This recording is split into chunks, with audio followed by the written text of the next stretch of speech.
So, if you're a student preparing for your upcoming exams, you probably know the feeling of being completely overwhelmed by all the topics, let alone the subtopics, that you need to cover. Because of this, it's easy to lose track of what you've done and where you need to focus next. I'm sure you've tried revising, but you don't know what you need to prioritize or if you're even making progress at all, which just makes it that much harder for you to even start. Sound familiar? Trust me, I've been there before, and so have millions of students before you. And that's exactly why I've created the ultimate GCSE Maths Checklist. It's designed to help you stay organized, focus on the right areas, and also make your revision just straight up effective. I'm making the A level one as we speak as well, so be on the lookout for that. So let me walk you through how to use it and how to take control of your revision. So as you can see, this checklist covers topics of all six main topics of GCSE maths. So there's numbers, ratio, algebra, geometry, probability, and statistics, along with all of their subtopics, right? To start using this checklist, the first thing you need to do is duplicate it. So you have your own copy to work from. To do that, you just click this duplicate button up here and then press add to private. And what that does is, while it's loading here, is transfers all the information across. I've got one created for you here from before, so you don't have to wait.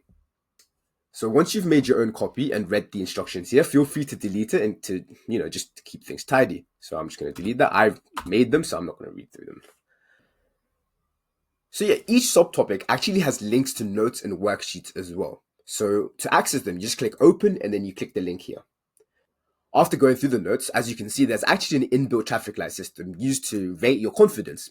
So red for I have no clue yet, amber for wait, this is actually starting to make sense, and green for I could do this with my eyes closed. Your job is to go through the topics and essentially rate yourself and be truthful because this is just for you. So I'm going to go through number as an example of like how it works. So for operations, this is just addition, subtraction, multiplication, division. This is super easy. You learned this in primary school, so I'm going to put that as green. I could literally do this with my eyes closed. Factors, multiples, and primes, same thing. I could do this with my eyes closed. Systematic listing. Okay, systematic listing, I understand how and why it works. I think I'm just going to need a few more questions, so I'm going to put that as amber. Powers, roots, and fractional indices. Yeah, I understand that completely. Exact values and surds. I kind of understand surds, but I kind of need a little bit more questions on it, so I'm going to put that as amber. Standard form, super easy, green. Terminating recurring decimals, that's super easy. I could do this with my eyes closed. Fractional and percentage operators. This, okay, I have no idea what that means, so I'm going to keep that as red and then move down to the next one. So estimations or approximation, again, that I could do with my eyes closed. As you can see here, the checklist actually automatically pushes the hardest topics to the top of the list, making it actually easy for you to know where to focus on next. So if you have like time to sit down and you're like, you know what, let me start revising now, you can actually see exactly what you need to revise. So for me, it would be fractional and percentage operators. At the bottom of the table, you'd actually see a completion percentage here.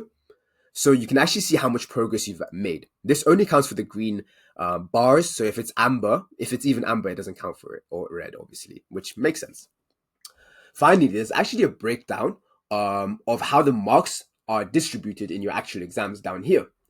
It can actually help you prioritize what you need to study based on the weight of its exams, or weight of it in the exam, sorry.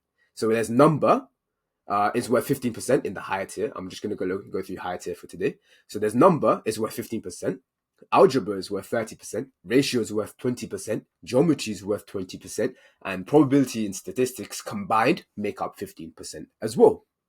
So yeah, if you've been struggling with staying organized or not knowing where to focus, this checklist will solve all of that for you.